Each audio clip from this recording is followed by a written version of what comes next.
Bienvenidas a Explora el Deseo. Estamos en la segunda parte del programa que estamos haciendo con Pitu Aparicio. Que no veas como charla y tenemos que hacer 2 partes incluso, porque madre mía. No, a ver, es que es muy interesante todo lo que dices y la verdad que queríamos tratar los temas un poco en profundidad, así que estamos agradecidas. ¿Qué te vamos a decir? Ole, pues nada, agradecidas y emocionadas de seguir aquí. Eso es. Con todos los materiales hablando. Nos falta sacar alguno por ahí ahora, ¿no? Sí, vale. Un poquito de diversidad, que ha habido poca. Pues bueno, en la primera parte estuvimos hablando sobre el tabú en la sexualidad en infancias y en esta segunda parte vamos a hablar sobre el tabú en la sexualidad en adolescencias. Un buen temazo también de lo que es experta Pitu. Ella es de nuevo educadora social y especialista en sexualidad, género y drogodependencias y pues transmite todos estos conocimientos tan valiosos a través de talleres, las redes sociales y monólogos. Lo intento. Los monólogos es que ya fue un 2.0 que mi amiga Pamela Palenciano me lió y me dijo, yo creo que deberías hacerte un monólogo para el orgullo. Y nada, 4 años después estamos haciendo la gira de Encantada de conocerme. O sea que ha salido bien. Ha salido muy bien, la verdad, sí. Bueno, pues si hubiera sufrido en el escenario no lo hubiera hecho, ¿eh? Pero la verdad es que, bueno, al final pues estoy hablando de mí, igual que estamos hablando aquí, pero, chica, pues con 500 personas y en el caso de Encantada de conocerme vestida de vulva, que te voy a decir que es muy pedagógico.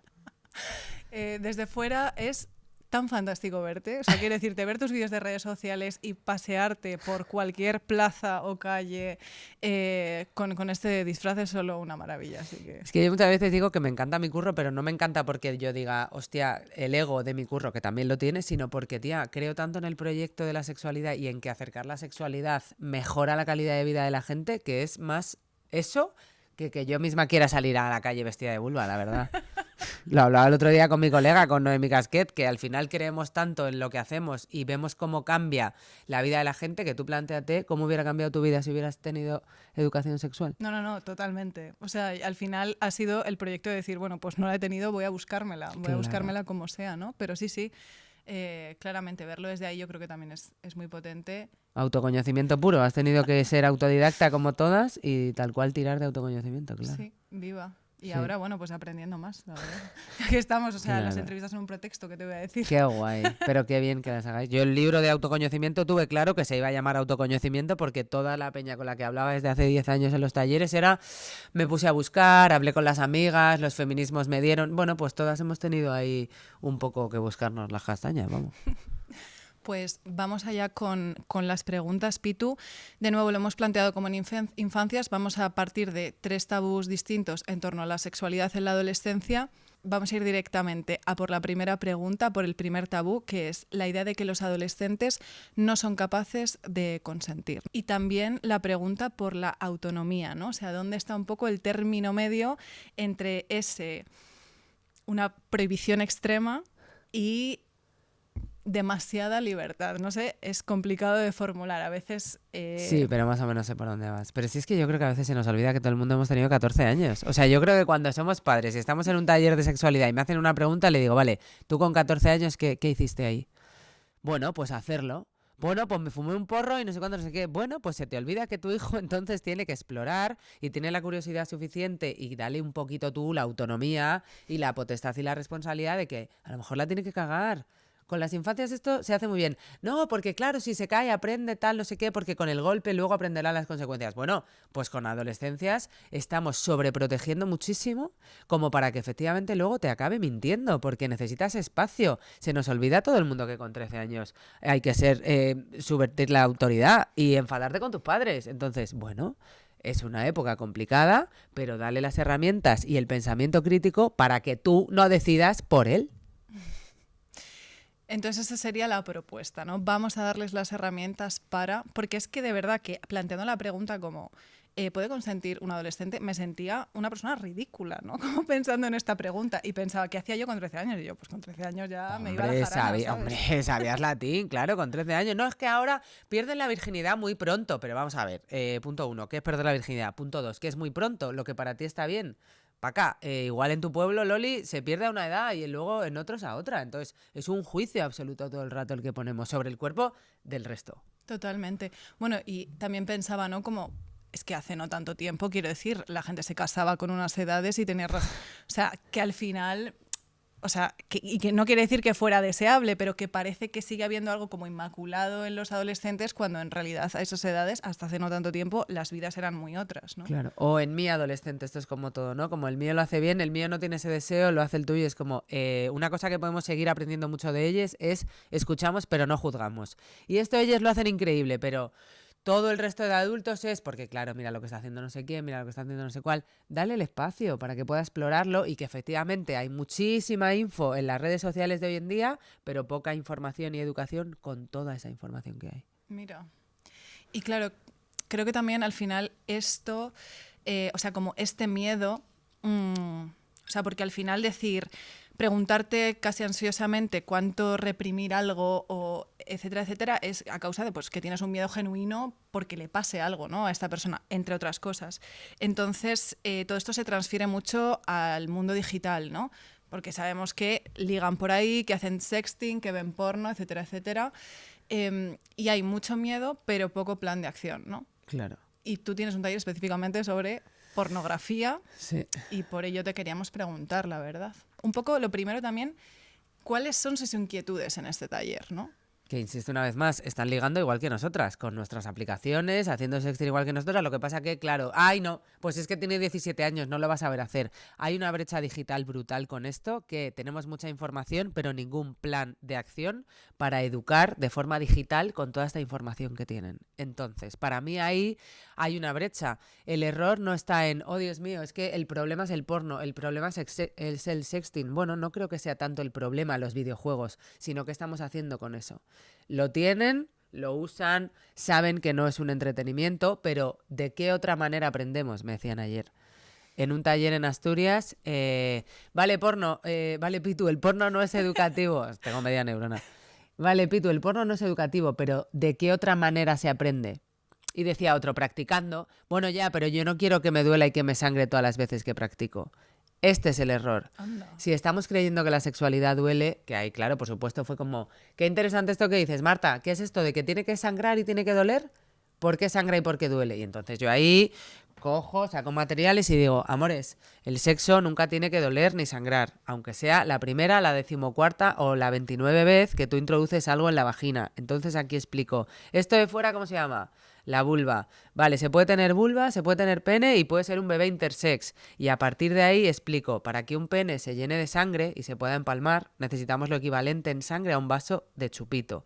Pero para que una vulva se llene de sangre necesitamos lo equivalente a un vaso de sidra. Son más de 20 minutos. Entonces, si tú quieres utilizar un órgano de tu cuerpo precipitándote y sin dejar el tiempo suficiente para la lubricación y para la excitación, claro que va a doler, porque no lo estás usando correctamente. Es como si tú te metes un cepillo de dientes aquí, te vas a hacer daño, son mucosas. Necesitas que el cuerpo haya irrigado suficiente tiempo y suficiente sangre para que aquí ni duela ni sangre.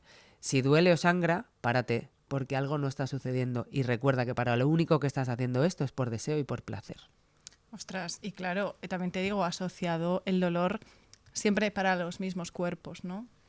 Somos las señoras las que aprendemos a complacer y a dejar de lado nuestro placer, ¿no? Siempre complacer, pero ¿dónde está el mío? Y de hecho esto es lo que vemos luego, ¿no? Las sexólogas en consulta, las terapeutas en consulta, las personas socializadas como mujeres, siempre entregadas al placer del otro, y hay un momento a partir de los 25-30 que ya hacemos terapia o somos bolleras, afortunadamente, y llega un punto en el que dices, voy a legitimar, a permitir y a priorizar mi deseo. Y respecto al tema de lo digital y la pornografía, ¿no? Entonces, ¿qué recursos hay? ¿Qué se hace, no? O sea... Yo siempre lo digo que la educación, o sea, si hay alguien que de verdad encuentre, por favor, otra alternativa al porno que no sea la educación, es como quererle poner puertas al campo. No, pero el pajaporte que decíamos el año pasado, Gordi, que se lo está mandando por Telegram, que no te puedes hacer una idea del contenido tan brutalmente violento que se mandan por Telegram. Entonces, ¿de qué sirve que tú le pongas puertas al campo y 17 webs encriptadas cuando lo que no tienen es una info, que ahora cada vez lo estamos viendo más. Entonces, culpar a la chavalería de que tengan acceso al porno, para mí no es el tema. El tema está en, vamos a las aulas, vamos a hablar de esto, vamos en casa a hablar de porno. Oye, Javi, ¿tú has visto porno? ¿Y a ti qué te ha parecido? ¿Cómo te ha hecho sentir? No llegar a casa con ni se te ocurra, el porno es una mierda, o directamente hacer un silencio sobre la sexualidad, que es muy denso y que en todas las casas es un elefante gigante en una habitación blanca de lo que no se nombra. Claro, siguiendo con cosas que no se nombran, vamos a enlazarlo por ahí, queríamos hablar de un segundo tabú y es el que todavía sigue siendo el de, por un lado, el género, después la orientación y por otro lado la diversidad de gustos. Hemos hecho aquí un remix bueno, que son como las diversidades, ¿sabes? Como esta cosa que... Pero también para intentar entender si realmente ellos lo viven así en los talleres, ¿no? O sea, lo viven como lo diverso, ya está, tú que estás ahí de primera mano, en primera fila. Depende, a mí me encanta preguntarles. O sea, por ejemplo, mañana doy 2 talleres con las familias de Euforia, son familias de chiquis trans y con los chiquis trans. Entonces, al final estoy trabajando cada día y les pregunto, oye, ¿cómo se nombraría esto? Para aprender, porque soy yo la primera que cada 2 semanas me tengo que renovar, tanto en el lenguaje porque me quedo anticuada. Normalmente, tanto en los talleres de familias de peques, tenemos una pizarra en la que ponemos todos los conceptos que se nos vienen a la cabeza cuando escuchamos la palabra sexualidad y a partir de ahí vamos desgranando. Y entonces, ¿qué es esto del sexo biológico? ¿Qué se le pregunta a una mamá cuando está embarazada? Y a partir de ahí empezamos a ver desde cuándo tenemos sexualidad. Desde los 4, desde los 13, desde que te haces una paja. Bueno, si estamos diciendo que hay sexo biológico desde antes de nacer, y entonces ya empiezan a ver que la sexualidad es mucho más amplia que el coito y que el pitu, pero la sexualidad es meter la polla en el chocho, que es lo que han dicho a las 10 de la mañana cuando el taller ha empezado. Y entonces terminan y en la pizarra tienen en la izquierda sexo biológico, género, identidad y orientación. Y entienden, porque lo voy contando siempre con este bebé, que primero partimos de sexo biológico y de genitales, después de género, después de identidad, después de expresión de género y después de quién le gusta a Pepito cuando tiene 15 años. Entonces lo entienden perfectamente. Pero claro, ojalá nos lo hubieran explicado así, ¿no? Claro, totalmente. Además, decías que es un bebé intersex, sí, ¿no?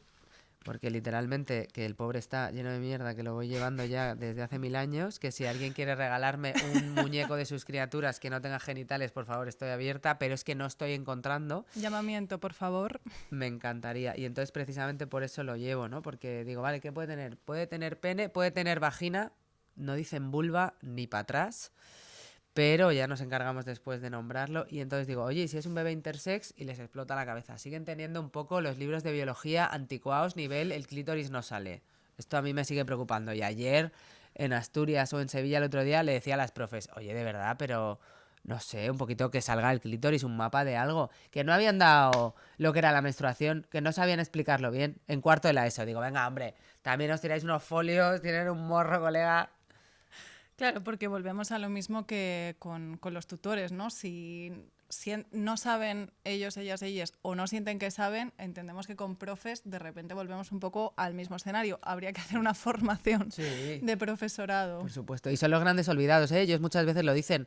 En Ribabellosa la semana pasada o la anterior en Cantabria hicimos taller para adolescentes por la mañana, taller para familias por la tarde, al día siguiente adolescentes también y por la tarde hicimos profesorado, porque si no, efectivamente, cuando luego al día siguiente vienen con un montón de preguntas, profe, es que me he dado cuenta de que yo soy demisexual. Y al profe se le cae un ojo. Entonces, claro, necesitan actualizarse también. No, porque tenemos un montón de etiquetas y entonces, claro, si el profesor llega y dice, sí, es que tenéis un montón de etiquetas, hasta luego. ¿Y qué hacemos en los talleres? O sea, ¿qué haces tú en los talleres más bien, ¿no? ¿O qué se puede hacer para otras personas que se dediquen a esto para generar un espacio seguro para adolescencias queer, para que puedan hablar también, ¿no? Porque yo creo que antes, bueno, no sé si seguirá siendo frecuente, te pregunto directamente, que era como los niños siempre hablan más que las niñas, están más cohibidas y cuando todo era un esquema absolutamente binario. No sé cómo es ahora. Sigue siendo un esquema absolutamente binario, eso es así. De hecho, ayer que le pregunto cuando se van sentando en el auditorio, en el caso de cuando son más de 100, lo hacemos en auditorio y cuando son en aulas solo es el máximo de 30, ¿no? Las que están en clase. Y ellas vienen flipando con los materiales. Pitu, yo te sigo en redes, me moría de ganas por ver esto, porque claro, porque lo de la regla no tiene que doler, a mí me duele muchísimo. Y entonces, claro, ya hay ahí ahí, ¿no? Como muy buen rollo. Digo, bueno, ¿y qué tal? ¿Y dónde están los pibes de tu clase? Bueno, es que son subnormales, ahora vendrán, porque tal. Y entonces todo el rato está esto que pasaba en nuestra edad también, que es nosotras con 13 ya estamos menstruando, tenemos como, bueno, un autoconcepto de nuestro cuerpo con un poquito de salero y ellos están a por uvas, Cari, que es que siguen pegándose trompazos en el pasillo para entrar. ¡Oh, que hay un chocho, tú, que hay un chocho! Entonces, para mí, la clave de los talleres o de la educación para mí es tener una autoridad con ternura y educar en el amor y en el humor, que puede sonar más hippie que el viento, pero yo fui esa chavala que estaba de vuelta de todo y que pasaban un montón de cosas en mi casa y no quería atender a nada ni a nadie. Entonces me explotó la cabeza la primera vez que me preguntaron, pero ¿y tú cómo estás? Y entonces a mí ya el hecho de que haya una persona adulta escuchando y tú cómo estás y qué necesitas y cuáles son tus pronombres y por qué y qué te preocupa de esto o de lo otro, para mí ya genera un espacio de seguridad que simplemente está abierto a una escucha activa que te puede cambiar la vida. Es que intenso esto, ¿no? El saber que, porque claro, tenemos digamos como que hay un discurso social ya donde hablamos de la escucha, pero que muchas veces no la practicamos, ¿no? Claro, sí, si no tenemos tiempo para escucharnos entre colegas, ¿no? Si muchas veces es el simple hecho de ir a terapia es porque necesitas un rato y un espacio en el que volcar tus emociones y ponerles nombre, y para las que somos más de sentir, poderlas intelectualizar, y para los que son de la cabeza, poderlas bajar al cuerpo. Y bueno, creo que tener un espacio, eso nos lo dan las amigas muchas veces. Y en adolescentes y en infancias es lo mismo, es como, joder, solo hay que escucharles, ¿no? Y por terminar un poco, queríamos preguntarte también sobre los talleres. ¿Qué pasa con las minorías eróticas, no? O sea, en este podcast específicamente es algo que tratamos mucho, es desde donde venimos. Y vamos a ligar esta pregunta con, ¿hay cosas de las que no se debe hablar todavía? O sea, para nosotros, o sea, yo por ejemplo, ¿no? Como haciendo sesiones con gente, es como me cuentan desde qué momento tenían estos pensamientos en relación a pues diferentes gustos, etcétera, etcétera, y es que hay personas que las tienen desde Sí. muy temprano, ¿no? Entonces parece que cada vez más la idea del género y de la orientación es algo que vamos poquito a poco introduciendo, pero que la diversidad de gustos eróticos es algo que todavía es como, uy, esto es una cosa que tenemos que dejar un poco de lado. No sé qué opinas tú. Yo intento que sí. Además, desde los 12 años hay varias tarjetas, alguna dinámica que tienen debajo del culo según se sientan en la silla al entrar, varias tarjetas. Y en una pone Butch, en otra pone TCA, en otra pone vergüenza. O sea, han aumentado los casos de TCA un 64% desde 2020. Hablar de sexualidad y no hablar de autoestima y de trastornos de conducta alimenticia sería una aberración, porque está pasando. Y hablar de porno y no hablar de la gordofobia que atraviesa los cuerpos normativos sería obviar una realidad. Pues esto es lo mismo. Yo pongo Butch y entonces hablamos, ese es el camionera, tal, no sé qué, porque nombrar ya crea un imaginario. Y entonces hay una tarjeta que es BDSM y esto amplía el mapa del deseo, porque estamos hablando de BDSM. Pero eso es lo de las cuerdas, ¿no, Pitu? Y tienes que... Eso se hacen sangre y se hacen daño. Digo, bueno, puede haber un rol de sumisa y otro... Uno está encima y otro está debajo. Pero es verdad, entonces... Bueno, simplemente como no hace falta hacer nada más con eso, sino entender que hay un montón de conceptos que van saliendo y que se nombran y que ya tienes una amplitud de miras para efectivamente ponerle nombre, porque lo que no se nombra no existe. O sea, ¿tú dirías que entonces no hay nada que no se pueda hablar, o crees que hay cosas que es mejor en la adolescencia decir, bueno, en realidad esto es un tema muy sensible dentro de la sexualidad y mejor lo vamos a dejar parado? No hay nada que no se pueda hablar, sino que creo que lo correcto es la forma en la que lo vamos a hablar. Para mí estoy diciendo lo mismo, pero lo que estoy midiendo es el lenguaje. Y esto lo hacemos en casa. O sea, cuando a ti te pregunta alguien que si su abuelito está en el cielo, tú estás hablando de la muerte, pero estás adaptando ese lenguaje a la criatura y a la edad que tiene. Cuando te están preguntando por BDSM, efectivamente yo no voy a contar lo mismo con 6 años, bueno, hasta los 10 no llevo en las tarjetas, ¿no? Pero desde los 10 yo no voy a contar lo mismo que con 17. De hecho, lo que hago es repetir el lenguaje que ellos utilizan. Pitu, eso es lo de follar, ¿no? A ver, interesante, ¿qué es esto de follar? Si no, yo hablo de relacionarme con los cuerpos. Pero eso es lo de coño. Si no, yo digo vulva. Entonces voy adaptando todo el rato al lenguaje que utilizan. O sea, tú en vez de follar dices relacionarse con los cuerpos. Sí. Qué interesante esto, ¿no? Porque es verdad que de repente no estás acotando. Claro. Claro, Wow. porque si no entienden la virginidad, como meter la polla en el chocho. Y entonces digo, bueno, y entonces yo, y si soy bollera, porque ahí no hay polla, entonces ¿qué hacemos? Ah, pero puede haber polla. Entonces, ¿cómo les explota la cabeza? Todo el rato tengo esas 2 horas para darle una amplitud a su mapa del deseo que no contemplan, que tiene una transfobia brutal y que todo en su cabeza es polla y chocho y no quién es la persona que porta esa genitalia, que es como, bueno, entonces ya, claro, imagínate. Tiene que salir de ahí que están a punto como del desmayo, ¿no? En plan, madre mía, lo que nos acaban de hacer. Sí, y con las adultas también, por eso me encanta, porque yo todo el rato voy diciendo, hasta aquí bien, vale, seguimos con más conceptos, guay. La gente poniéndose blanca, ¿no? Sí, y a los 2 días me escriben, qué guapo esto, porque les mando al descanso y les digo que durante el recreo piensen que si tienen una cita a Tinder, que llevan 5 meses hablando con esa persona que les ha encantado, pero que cuando llegan a la cita no tiene los genitales que esperaba, que qué harían. Y entonces vienen del recreo, no sé qué, y ellos todo rayado, Pitu, yo no me voy a comer una polla, no sé qué. Y entonces al final es, bueno, cada persona expresa su pensamiento crítico y yo digo, bueno, tenemos muy entendido que el cuerpo de una tía supuestamente tiene tetas y tiene coño, y que el cuerpo de un tío no tiene tetas y tiene polla. ¿Qué pasa si esa persona con la que has quedado se quita el sujetador con relleno y no tiene las tetas que esperabas? Bueno, Ángel, las tetas no es lo mismo, porque no sé qué. Digo, vale, yo lo único que quiero con esto no es decirte que tú tienes más razón que la otra persona. Simplemente te estoy diciendo que estás entendiendo que tu mapa del deseo lo estás acotando.